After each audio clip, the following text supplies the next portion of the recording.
You're meeting with Vice President Leni Robredo, just offhand. I'm curious, what were the options discussed? Is it her campaigning for you, or you taking there's a possibility of you stepping down? What were the options discussed in this meeting? Okay, the gist of the discussion was unification. Put up a common candidate, if possible, against the administration. I offered her a sure unification effort or formula to unite in the end. What's the formula? There was resistance. I won't discuss the details, pero yun ang nakikita ko talaga. Alam ni Senate President ito, because I offered it to her openly in the presence of the Senate President. She resisted. You know? Hindi siya sold doon sa idea. But it was a sure formula for putting up, at least between the two of us, a common candidate. But unfortunately, she didn't buy it. Is it because, I'm curious, she's still open to running? Oh, definitely she is. She's open to running. No? That's why. So I guess I'm just, because it would mean that you're not open to stepping down either, or right? Karen, noon sabi ko, nabasa na yung sakong namin. Ngayon, hanggang tuhod na yung basa namin. Talagang tuloy-tuloy na to. We've gone far and deep into the ocean. So to go back, to turn back, parang medyo mahirap ng isipin. No? At that point, when we were talking to Senator Pacquiao, Vice President Leni Robredo, medyo naka-open pa yung doors. But now, I have a commitment to my partner, come hell or high water, talagang tutuloy na namin to. In fact, naka-schedule na nga, di ba? We were supposed to have our launch event yesterday. It was postponed. It was purely a sensitivity issue. And ang bagong play date, sabihin natin play date, September 8. Okay, September 8. Okay, I'll be frank with both of you. Many candidates can come from left field. President Duterte is one of them. But you have to remember, Luzon didn't know him well. He was fresh for Luzon, right? And Luzon has a big voting base. But both of you, matagal na kayong politiko. You get me? So you have many young voters today. So what does Tito Sen in his 70s, no? I hope you don't mind Tito Sen, and Senator Ping Lacson in his 70s offer that's fresh, young, dynamic, considering you have Isko Moreno, 46, Sara Duterte, 42, Manny Pacquiao, 43. So what is vibrant and fresh about both of you? How will you sell yourself? I won't use the word sell, but how would you communicate this freshness with young voters today, Tito Sen? Number one, experience. Number two, track record. Number three, we have the best program. We can offer the best program. I don't hear any programs from the would-be candidates. Okay, I thought you were going to say. I thought you were going to say Tito Sen, and Karen, age is just a number. I was waiting for that, but okay. But if you listen to Pastor Peter Tanchi, he was giving a sermon the other time, and he said that based on research, scientific research, just a number. Not only age is a number, but people who reach the age of 70 and 70 plus have just begun the best thinkings of their lives. Okay, because of experience and time. All right, Senator P. Yeah. Young people don't have the monopoly of fresh ideas. That's one. And as we speak, we are drawing up a roadmap, a master plan actually, yung platform namin. First, yung downloading of resources, because we're too concentrated in what Cebu, for example, and Far-Flung Mindanao usually label Metro Manila as Imperial Manila. And rightly so, because, as we went around Central, Northern, Luzon, ang common hinaing nila sa amin, lagi na sa Metro Manila yung development. Ang dami namin lupa dito, ang dami naming opportunities dito, kaya nga naandyan lahat yung mga informal settlers. So that's a very good idea coming from the ground, And we have seriously considered that even before we talk to them. In fact, I have this advocacy which I presented to the Senate President, and to which he fully agreed, Yung advocacy na empower yung mga villages in the far-flung areas, and we can do it via the national budget. Alam mo ba, Karen, na yung ina-adapt lang ng national government sa national budget, 20% of the recommendations, yung mga PAPs, projects, programs, activities, na nanggagaling sa the regional development councils. Ano ba yung pinanggagalingan ng regional development councils? Ito yung from the barangays, municipalities and cities, provincial. So talaga neglected. And there's a disconnect between the needs and priorities of the local government units and those of the national government. So ito yung kasama sa platform namin. How would you, Senator Ping, reverse your image to get the support of congressmen? You have always been anti-pork barrel. And we know that in terms of on the ground, people fear that mawawala ng proyekto pag si Senator Ping. Tapos ng maliligayang araw, walang pera sa mga distrito. So I mean, I'll be honest with you. I've heard it from some congressmen who said, if Ping wins, no projects. I think you should set the record straight on that. I have to live with that, Karen, because how do you win them over? You've been battling this pork barrel and calling out projects in the lower house. Karen, I have to live with that, yan ang conviction ko Talagang ayoko masayang yung pera ng yung taxpayers' money. Let's face it. But hindi naman lahat ganong kaparokyal mag-isip, Yesterday morning, I received a call from a mayor, Northern Luzon. Sabi niya, paano maging member ng Reforma? This is an incumbent mayor running for his second term. And pretty strong in his area or in his municipality. And I was taken aback because biglang nag-volunteer actually. I did not even know him that well. Ang sabi niya, kaya ako bumilib sa inyo, Senator. Once I went to your office, sinalubong ko ng staff ninyo. Siguro may dala siyang project proposal. Sabi ng staff ninyo, sorry ho, Mayor, kasi hindi ho pumapasok si Senador sa ganyan.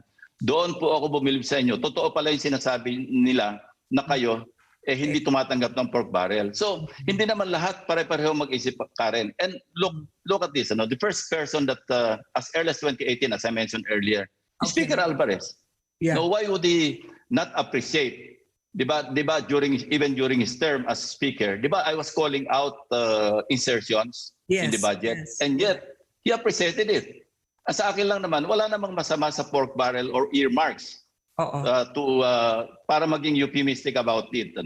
Earmarks for the districts. There's nothing wrong. Ang problema, Karen, pag in-insert yan sa House or sa Senate, sino mag-implement? Hindi kasama sa planning yung agency na mag-implement. And that's the reason why we have so much unused appropriations, because the agencies, siyempre hindi naman sa congressman or sa senador pupunta yung pera, di ba, yung appropriations. Pupunta yan sa agency, doon nakapark. And when the agency or agencies were not consulted in the first place, how would they implement that? So nasasayang yung appropriations natin, hindi nagagamit. So ang ayaw nyo lang, perang nananakaw at nasasayang. Yun. Of course. All right. Of course, that's the bottom line. Yeah, let me bring it down to, Karen, if you don't mind. Let me bring it down to the layman's language. Ang ayaw ni Senator Lacson, and we've been together for the longest time as far as legislation in the Senate is concerned. And even before the Senate, we knew each other. Ang ayaw ni Senator Lacson, yung illegal na pork barrel. Alam naman ng mga ibang congressmen yan Alam nila yung mga tamang proyekto, hindi pwedeng alisin. Mga proyekto yun And saka if it conforms with the Supreme Court ruling on the use of countrywide development funds, there's nothing wrong. And I don't remember Senator Lacson objecting to that in the budgets that we approve all the time. Ang ino-object niya, yung mga nakalamsam na hindi alam kung saan gagamitin, na mayroong 15 billion sa ganito, may 10 billion sa ganyan, yun yung sinasabi. Okay, illegal na pork barrel. a few quick questions for both of you, but you don't have to expound too long because we have so many questions for both of you. Okay. If you both win, will the drug war continue, Tito Sen? Oh, definitely. And better. Because Anong magbabago? Quickly, anong papagawin niyo sa drug war? President Duterte was into the anti-drug war, di ba? Drug war. Ano? But meron tayong tinatawag na holistic approach and that is what I'm offering. It cannot be just enforcement with the police and prosecution, which is not successful at this point. There must be heavy programs on prevention and rehabilitation. And that's what's lacking now. And that's what I can provide. I can remove the headache of President or Senator Lacson as far as the issue of illegal drugs and drug abuse is concerned. Those are two different animals. They only talk about illegal drugs, the drug war. No, that's not just the war. It's just a battle. The war includes drug abuse. And it's a larger problem. I'm curious, have you changed? I know the last time we spoke, you've changed your conviction with the death penalty. Pagdating sa death penalty, Tito Sen, you are still for the death penalty for drug traffickers. For high-level drug traffickers. Okay, high-level, yeah. Okay, Senator Ping, will the drug war continue under your term? Of course, and we have talked about this. Actually, ito in-offer niya when he talked to me into running. Ang sinabi niya, ang legacy kung gustong iwanan, because ito na yung last hora namin, Karen. Let's face it, we're both 73 years old. Well, August 24 pa birthday niyan. Kaya advance happy birthday. Okay. Maghahabol na sa akin yan ng edad pagdating na August 24. Ako, June pa ako nag-73. Si Gringo, nauna sa amin, March yun eh. So anyway, kaya kami yung macho black dyan sa Senado. Anyway, sabi niya, ito na lang yung legacy kung gusto iwanan. Kasi talagang advocacy ko to as far as he could remember. But how will your drug war be different, Senator Ping? I mean, just quickly, how will it be different? Sabi nga ni Tito Sen, holistic. Hindi kasi ang naging focus ng Duterte administration, alam naman natin, law enforcement. Di ba kaya marami tayong nakikitang nakatihaya dyan, nakachinelas. So ang gusto ni Senate President Tito Sen, gusto niya holistic, yung focus on prevention and rehabilitation, not just law enforcement. Law enforcement is just one component of the drug war. Hindi pwedeng puro tayo law enforcement. Papatay tayo ng papatay ng tao without really seeing a solution, a positive resolution of the drug problem. Okay, the West Philippine Sea issue, what will be the direction of foreign policy if you are both in office? And just direct to the point and quickly, Senator Ping and Tito Sen. Senator Ping first. Balance of power.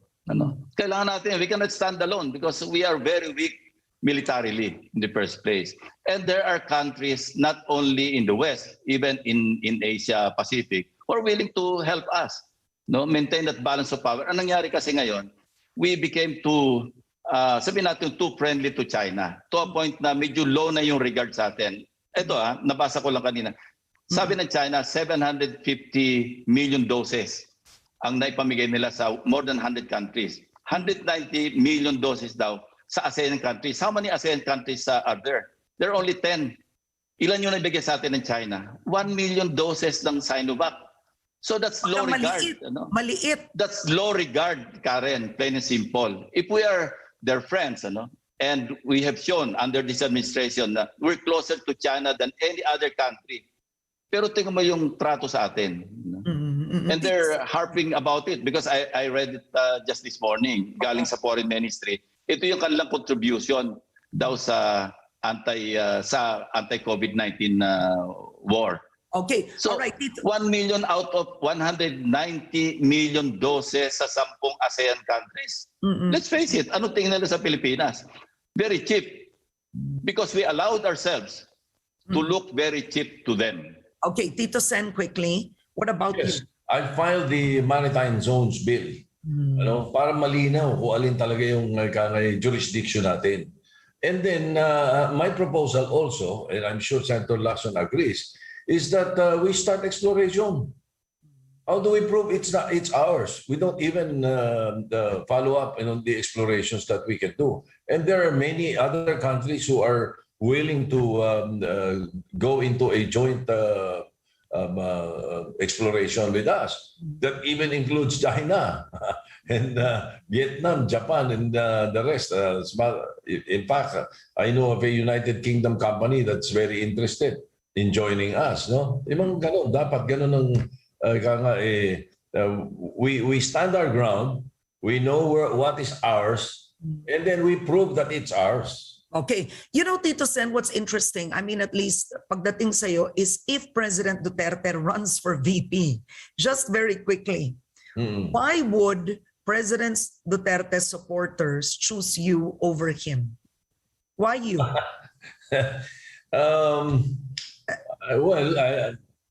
He's going to be a very formidable competitor. But perhaps my program is complete. As I said, it's holistic. My approach is holistic.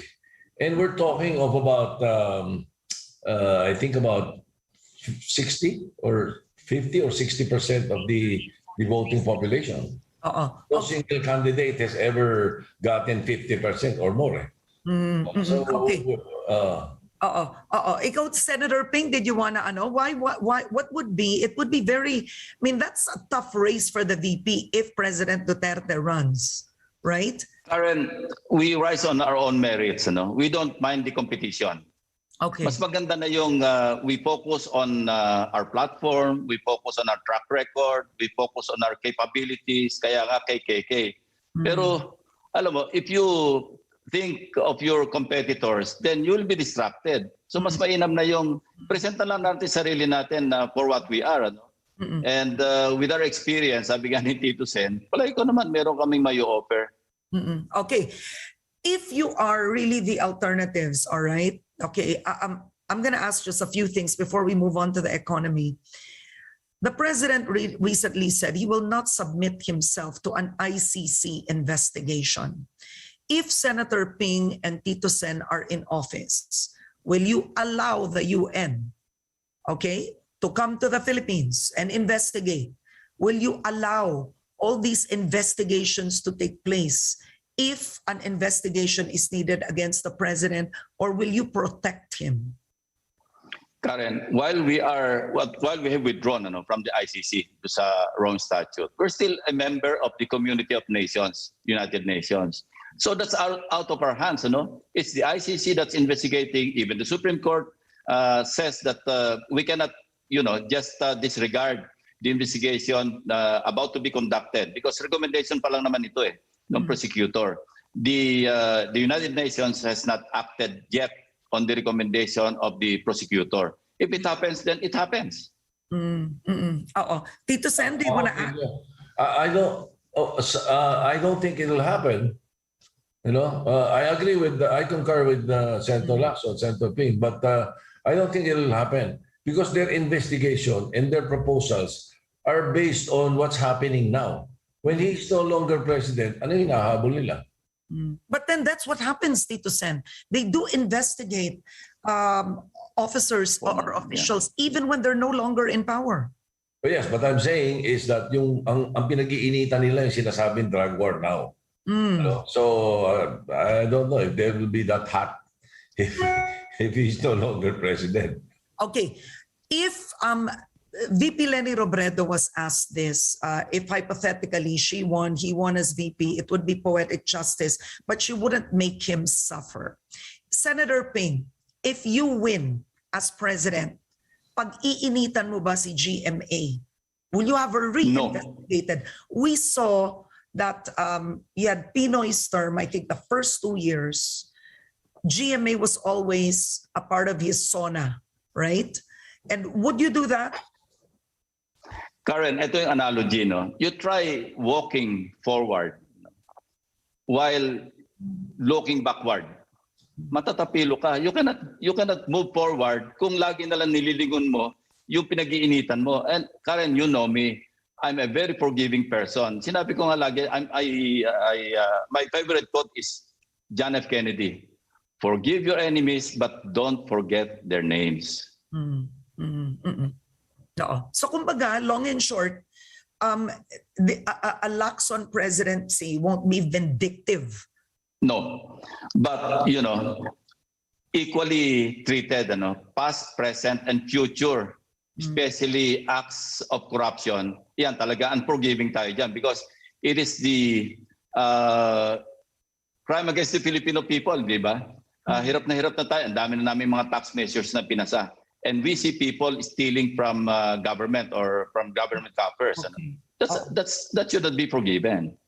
All right. Your Senate list, let me go first to this. You had an announcement of 10 names.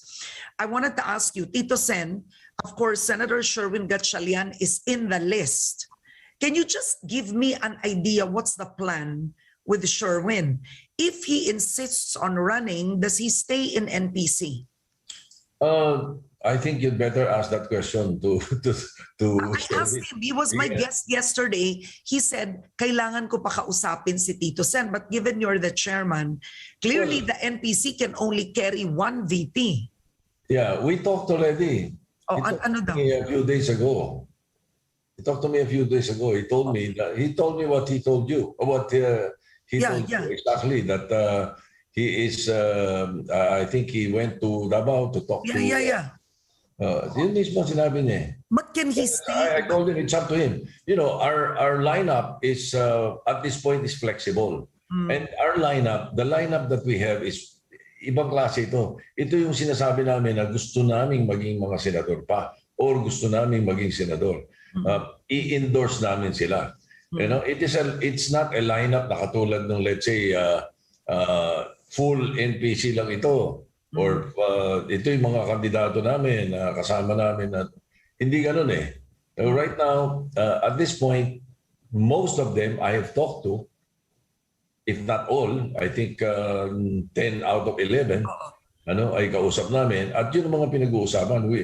If they run for the Senate, we will endorse them. Okay, pero if Sherwin runs for VP, can he stay with NPC? I mean, that's just a yes or a no.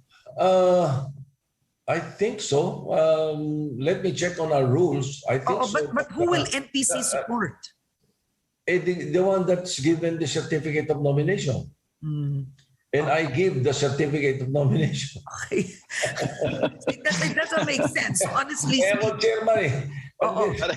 Karen, may I ask si the Senate President, pwede ako magtanong, will you issue him a CONA? No, I cannot. For the same position that I'm running. I cannot. Even if I'm not the one. Let's call a spade. Meron kaming kandidato na napagkasunduan ng majority ng members ng partido at inisyuan namin ang certificate of nomination. Pagkatapos meron isa pa kaming kapartido na gusto rin, hindi namin bibigyan siyempre. Ba't naman namin pag-aawayin yun? Mangyayari doon parehong independent yun. Okay. So, the long and short of it, once the party chooses a vice presidential candidate, logically speaking, it doesn't have to be Senator Sherwin, and he insists to run for VP. He cannot use the party, is what you're saying. The party's resources. He will not have the certificate of nomination of the party. All right. Okay. Number 2 is former Vice President Jeju Marbinay going to be in the slate, Senator Ping. That is correct. No, we had lunch and we asked him anong plano niya, and he said he wanted to run for the Senate. So sabi namin, pwede ka ba sumama sa amin? And he said yes. So that's final. Yun na yun. Kasi lahat naman ng nasa listahan, Karen, pinag-usapan namin ni Senate President ito. Siyempre, kakausapin niya muna, tatanungin niya muna kung pwede namin i-mention na kasama sila sa lineup. And I'm sure lahat ng nakalista doon nakausap ni Senate President because alam mo, Karen, ang papel ko, hindi naman ako consensus builder. Si Senate President, yan yung forte niya. Kaya hanggang ngayon, Senate President siya eh. Ako, hindi ako pwede Senate President because, sabi ko nga, hindi ako marunong mag-build ng concessions or consensus among peers. Ang papel ko talagang lone crusader ako eh. Sabi ko nga, parang lonely crusade lagi yung, ewan ko ba't ganito yung nakagawian ko na laging, maski mag-isa, sige lang, laban lang ng laban. Okay, so quickly, so you now have UNA, the alliance with UNA is, so of course, NPC, Demokratiko Reforma, and then UNA is already confirmed, is that correct? That is correct. How many more parties do you have alliances with? Well, we sat down with the Action Demokratiko, the officials, of course, Mayor Bico, Mayor Andy Lacson of Concepcion Tarlac. Ito yung mga elected officials. Ano? Si Mayor Lenlen Oreta did not make it for some reason. But he was the one who arranged that meeting. So, yun, it's still in the works, Karen, yung sa Action Demokratiko. Okay.